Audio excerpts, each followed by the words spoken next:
నూలు నూలులో శతాబ్దాల గౌరవం, పట్టు పరంపరకు ప్రతీక, సంప్రదాయానికి శాశ్వత చిరునామా సఖీ. కూకట్పల్లి వివేకానంద నగర్లో ఉన్నటువంటి శ్రీ సాయి భరద్వాజ అపార్ట్మెంట్ ఇది.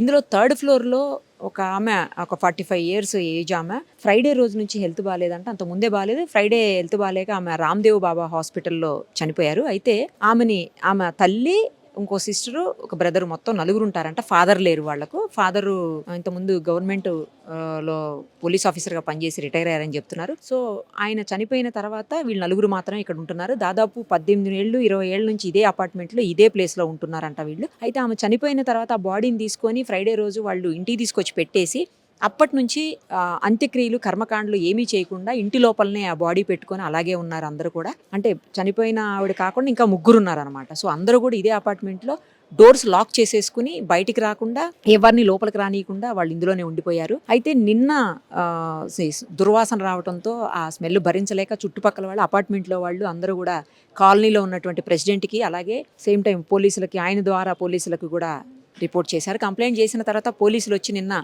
డోర్స్ ఓపెన్ చేయండి అంటే ఓపెన్ చేసి వాళ్ళు, మేము అంటే ఐస్ బాక్స్లోనే పెట్టాం కదా, కరెక్ట్గానే పెట్టాం కదా, మీకేం ప్రాబ్లమే, మేము తర్వాత తీస్తామని చెప్పారంట.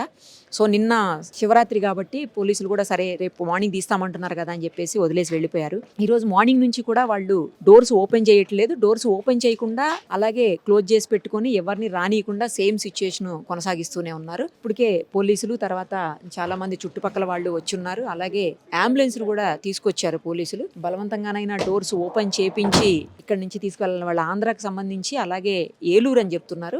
సో అక్కడికి తీసుకువెళ్ళాలని చెప్పేసి పోలీసులు అయితే పంపించేయాలనే ప్రయత్నం అయితే చేస్తున్నారు. ఒకవేళ డబ్బులు లేవా వాళ్ళకు, అలాంటిది ఏమన్నా ఉంటే కనుక మేము హెల్ప్ చేస్తామని చెప్పి కూడా కాలనీ వాసు ముందుకు వచ్చినా వాళ్ళు మాత్రం బాడీని తీయడానికి ఒప్పుకోవట్లేదని తెలుస్తుంది.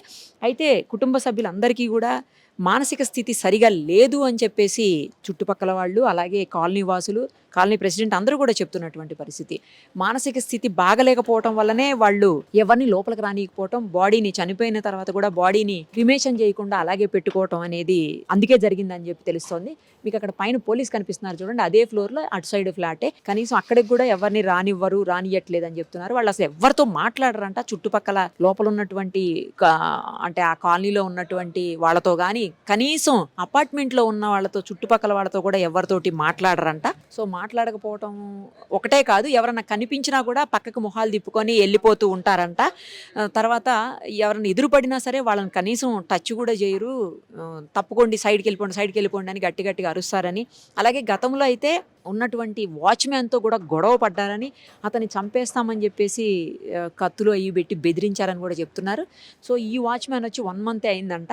సో ఈ వాచ్మెన్తో కూడా మాట్లాడరంటే ఎవరు, వాళ్ళు రావడము, బయటికి ఏదన్నా పని ఉంటే వెళ్ళి చేసుకుని వచ్చేయటమే తప్పించి ఎవరితో కనీసం ఇంటరాక్ట్ అవ్వటం అనేది మేము చూడలేదు అని చెప్పేసి, ఇంటరాక్షన్ కూడా ఉండదు అని చెప్పేసి చుట్టుపక్కల ఉన్న వాళ్ళు అందరూ చెప్తా ఉన్నారు.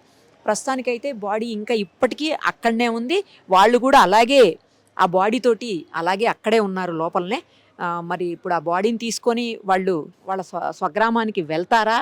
పోలీసులు చెప్పినట్లు, అలాగే కాలనీ వాసులు కంప్లైంట్ చేశారు కాబట్టి పోలీసులు ఏమన్నా యాక్షన్ తీసుకొని వాళ్ళని పంపిస్తారా, లేదా ఇంకా అలా మొండిగానే ప్రవర్తిస్తారో తెలియదు. చుట్టుపక్కల వాళ్ళు చెప్తున్నారు ఏదో పూజలు చేయాలి, వాళ్ళు యాక్చువల్లీ చర్చ్కి వెళ్తారట, పూజలు చేయాలి, ఏదో అందుకే ఆపాము, ప్రేయర్స్ చేయాలి అని చెప్పి అది కూడా చెప్తున్నారు. మరి 4 రోజుల నుంచి ఏం చేస్తున్నట్టు ఇక మరి చూడాలి. కాసేపట్లోనైనా పోలీసులు ఆ డోర్స్ బలవంతంగానైనా తీపించి, ఎందుకంటే దుర్వాసన అనేది ఇంకా టైం గడిచే కొద్దీ ఎక్కువైపోతుంది. చుట్టుపక్కల వాళ్ళు ఉండలేని పరిస్థితి ఉంటుంది. ఇప్పటికే దాంట్లో ఉన్న వాళ్ళు బోల్డ్ మంది వేరే చోట్లకి వెళ్ళిపోయారని చెప్తున్నారు.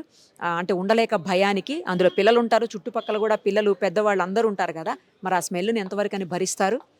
సో పోలీసులు ఇప్పుడు సివియర్ యాక్షన్ తీసుకుంటారని చెప్పి అనుకుంటున్నాం. ఈ కాలనీ ప్రెసిడెంట్ అండి రామకృష్ణ వెల్ఫేర్ అసోసియేషన్ అధ్యక్షుడు జయపురందరెడ్డి. ఈ కాలనీ ప్రెసిడెంట్ నేను. ఎప్పటి నుంచి ఉంటున్నానండి ఇక్కడ? నేను 40 years నుంచి ఉంటున్నాను మేడం. ఏం జరిగింది అసలు ఈ బిల్డింగ్లో? ఈ బిల్డింగ్లో ఏం లేదు మేడం, వీళ్ళు ఉండబట్టి 18 సంవత్సరాల నుంచి ఉంటున్నారు.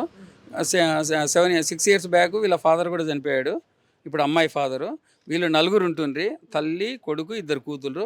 అమ్మాయి అంటే అనారోగ్యం వలన చనిపోయింది. మన రామ్దేవరావు హాస్పిటల్ అని చనిపోయింది ఫ్రైడే. మోర్ దెన్ 40-42 ఉంటుంది. అమ్మాయి చనిపోయింది. చనిపోయిన తర్వాత ఇక్కడ తీసుకొచ్చారు. అంటే మాకు కూడా తెలియదు, మాకు నిన్న తెలిసింది. వీళ్ళు ఇక్కడ ఈ దీంట్లో ఉండేటోళ్ళు నిన్న చెప్పారు. శుక్రవారం నుంచి ఇక్కడే ఉంది ఇక్కడనే బాడీ ఉంది. శుక్రవారం నుంచి ఇక్కడ నుండి ఊరు తీసుకెళ్తాం అన్నారు. నిన్న మాకు తెలిసింది. నిన్న శివరాత్రి పండుగ ఉంది కాబట్టి సరే ఇక ఉండని మరి రేపు ఉదయం తీసుకెళ్తారని చూసాము. వాళ్ళు రాత్రి లాక్ వేసుకొని వెళ్ళిపోయారు. ఇప్పుడు ఉదయం వాళ్ళ తల్లి అన్న వెళ్ళిపోయారు. ఉదయం 11 గంటలకు వచ్చారు. మేము ఉదయమే పోలీస్ డిపార్ట్మెంట్కి నిన్న ఇన్ఫామ్ చేసాము, మున్సిపల్ అధికారులకు చేసాము, అందరికీ చేసాము.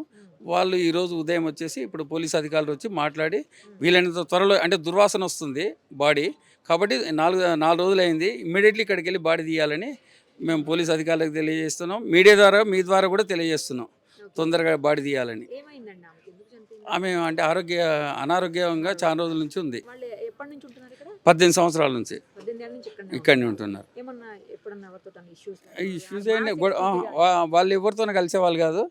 వాళ్ళంతా వాళ్ళే పోతుంటే వస్తుండే. మేము ఇక్కడ ఉన్నాం, ఎవరిని వాళ్ళు మాట్లాడారు కలవరు. వాళ్ళంతా వాళ్ళే వచ్చి వెళ్ళిపోయేవాళ్ళు మేడం. ఎవరితోనో మాట్లాడారు, ఎవరితోనే కలవరు కూడా ఇప్పటి వరకు. వాళ్ళ ఫాదర్ ఉన్నప్పుడు కొద్దిగా మాతోనే కలిసేవాడు. ఆయన రిటైర్డ్ పోలీస్ ఆఫీసరే, ఎస్ఐగా రిటైర్డ్ అయ్యాడు, ఏఎస్ఐగా. అతను రిటైర్డ్ అయ్యి చనిపోయాడు. అతను కలిసేవాడు. తర్వాత ఇంకా ఎప్పుడు ఎవరితోనో కలవరు వీళ్ళు. వాళ్ళకి ఇంటర్నల్ మనకు తెలియదు, ఎవరికి చెప్పారు వాళ్ళు. ఎవరితో లేవు, కాలనీలో లేవు, అపార్ట్మెంట్లో కూడా లేవు. వాళ్ళ ఇంటర్నల్ ఏమైనా ఉందో మనకు తెలియదు. వాచ్మెన్ అంటే గతంలో ఒకసారి ఇంతకుముందు 5 years కింద వాచ్మెన్తోనే గొడవ పడ్డాడు. వాడు వెళ్ళిపోయాడు. అరే నేను పొడి చేస్తాం అది ఇదని బెదిరించారు. బెదిరిస్తే వెళ్ళిపోయాడు. ఇంకా అదే బెదిరించారు, వాడు వెళ్ళిపోయాడు కాల్ చేసి. అది ఇప్పుడు కూడా ఉన్నాం, వాచ్మెన్ కూడా ఉన్నాడు ఇక్కడ, అప్పారావు అని. వాడిని కూడా బెదిరించారని అన్నాడు. సరే ఇక ఏదైనా ఉండని ముందైతే డెడ్ బాడీ అయితే తీయండి అని చెప్తున్నాం మేము. ఆయన ఉన్నప్పుడు కూడా ఇదే వాళ్ళంతా ఎవరు, ఆయన ఒక్కడే కలిసేవాడు. వీళ్ళందరూ వీళ్ళ పని ఏదో వీళ్ళు చూసుకునే వాళ్ళు అంతే. వీళ్ళు ఏం పని చేయరు నాకు తెలిసినంత వరకు అయితే.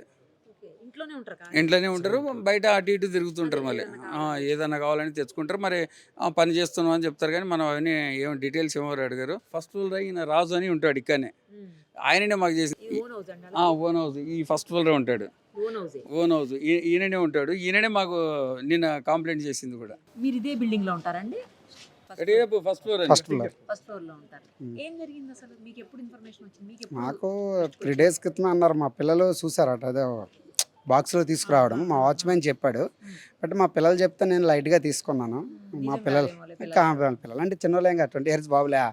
వాడు భయపడి చెప్పిండు, డాడీ ఇలా జరిగింది అంటే నేను ఏదో లైట్గా తీసుకున్నాను. తర్వాత రోజు మన వాళ్ళు అందరు చెప్పారు నిజమేనండి అన్నారు. సరే మా పైన రవి గారు ఉన్నారు, ఆయనతో ఒకసారి వెళ్ళి మాట్లాడతామంటే రవి గారి నుంచి సార్తో మాట్లాడతామని చెప్పి థర్డ్ ఫ్లోర్ అవతల పోరస్ బిల్డింగ్లో మొత్తం 7 flats ఉన్నాయి, 5 వాళ్ళు ఉంటారు. సరే తెల్లారి నిన్న ఇదే టైంకి కాల్ చేసాము పోలీసులకి, వచ్చారు. వచ్చిన తర్వాత నుంచి తీసేస్తాము, ఇది కదా అంతటి 7 అయిపోయింది. తర్వాత తీయలేదు. సరే మార్నింగ్ తీసేస్తామంటే మాకు టైం ఇవ్వమన్నారు. ఇప్పుడేం తీయట్లేదు. అదే ఉన్నారు, డెడ్ బాడీ లోపలనే ఉంది. అందరూ ఉన్నారు. ఇప్పుడు వచ్చారు 11 గంటలకు వచ్చారు. మమ్మీ డాడీ అందరూ ఉన్నారు.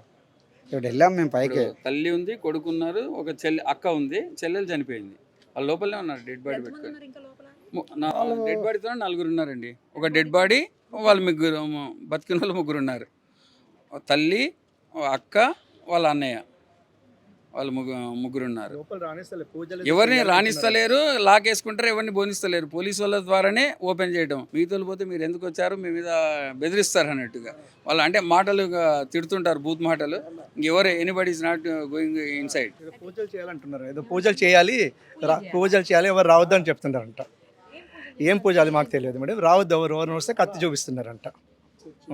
అందుకని మేము మేము శవాన్ని మాత్రం మేము ఇవ్వము, ఇక్కడ పూజలు చేసినాక ఇస్తామని అంటున్నారు. వాళ్ళు క్రిస్టియన్స్ ఏం అంటారు కానీ దట్ ఈస్ నాట్ కరెక్టెడ్ అంటే అంటున్నారు ఇట్లా జనము. అంటే అది కాదు, మామూలుగా అయితే వాళ్ళ మానసిక పరిస్థితి బాగలేదు నాకు తెలిసినంత వరకు. ఎందుకంటే నేను 40 ఏళ్ళ నుంచి ఉంటున్నా కాబట్టి నాకు అన్నీ తెలుసు, A to Z. ఇక్కడ ఎవరు వచ్చినా ఎవరు పోయినా మొత్తం తెలుసు. అది పరిస్థితి మేడం. ఏంటి మా రిక్వెస్ట్ ఏంటంటే తొందరగా బాడీ తీయాలి అంతే. ఎందుకంటే దుర్వాసన వస్తుంది, ఇన్ఫెక్షన్. ఇక్కడ కాలనీలో అందరూ మహిళలు పిల్లలు అందరూ ఉంటారు కదా, తొందరగా తీయాలని పోలీసు డిపార్ట్మెంటు, మున్సిపల్, మీ మీడియా ద్వారా కూడా తెలియజేస్తున్నాం. వీలైనంత త్వరలో తీపియండి. ఇప్పుడు దీంట్లో ఉండాలంటే కూడా వీళ్ళు బెదురుకుంటున్నారు. ఉదయం వచ్చి నాకు 4 కంప్లైంట్ చేశారు, సార్ ఇట్లా ఉంది అని. అమ్మ మేము వస్తున్నాంలే అని వచ్చేసి చెప్పాము. మా వాళ్ళే వీళ్ళ ఫ్యామిలీలు ఉంటారు కదమ్మా, ఆమె తిరుపతి నుంచి వచ్చేదంటే కింద ఆమె చెప్పిందమ్మా తీపిస్తాంలే మేము త్వరలోనే అని చెప్పాము. మళ్ళీ వచ్చాను ఎప్పటి నుంచి ఇక్కడ వాచ్మెన్ ఉన్నారు? నెల అవుతుంది. నెలేనా? నెల ఏమైంది అసలు? అసలు ఏమైందో తెలియదు నాకు. ఆ. వాళ్ళు ఎప్పుడు తీసుకెళ్లారో హాస్పిటల్ కూడా తెలియదు.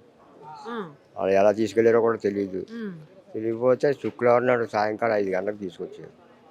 చనిపోయినా? చనిపోయి తీసుకోరు. ఆ, తీసుకొచ్చిన తర్వాత వాళ్ళు కాదే అది దుప్పడనే తెల్లగొడ్డ వేసేసుకొని ముసుగు వేసేసుకొని పైకి మోసుకొని పోయారు. డ్రైవరు యాంప్లస్ డ్రైవరు ముగ్గురు మోసుకొని వెళ్ళిపోయారు. ఉమ్, మోసుకొని వెళ్ళిపోయిన తర్వాత నేను పైకి వెళ్ళి ఏటో చూశాను.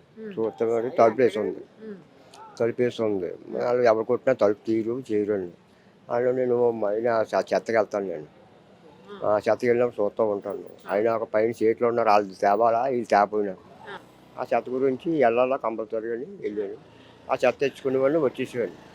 వచ్చేసి మామూలుగా నా పని ఏదో నేను చెక్క పెట్టుకున్నాను. మళ్ళీ ఇట్లా దిగుతారు కానీ మాతో మాట్లాడటం చేయరు. ఒకరితో మాట కానీ ఒకరితో చేయడం కానీ ఏమి కానీ ఉండదు. ఉమ్. ఇదండి వాళ్ళతో కూడా మమ్మల్ని కూడా మాట్లాడొద్దని సార్. ఏ ఊరు వాళ్ళది? ఏమో తెలియదు సార్, మాకు అసలు తెలియదు. నాకు నెల అయిందండి. అసలు ఇల్లు బిల్డింగ్లో పూర్తిగా ఎవరు ఉంటున్నారో కూడా పూర్తిగా తెలియదు నాకు. ఇంకా తెలియదు. ఉమ్. నువ్వు వెళ్ళి అడిగావా మరి ఏంటి డోర్లు వేసుకున్నారు? దూరం అడగలేదండి. వాళ్ళు అడగొద్దని సార్ అండి. ఎవరు కూడా వాళ్ళతో మాట్లాడొద్దని సార్. వాళ్ళతో మనం వెళ్ళకూడదు కదండి. వాళ్ళు ఇక పోలేదు. వెళ్ళలేదండి. ఇంకా మాట్లాడినండి వాళ్ళతో మాట్లాడి కింద వచ్చి మాట్లాడేవాడిని కాదు. నీతో కూడా మాట్లాడారు? నాతో మాట్లాడలేదు. ఇప్పుడు కూడా నెల అయింది కదండి మాట్లాడలేదు.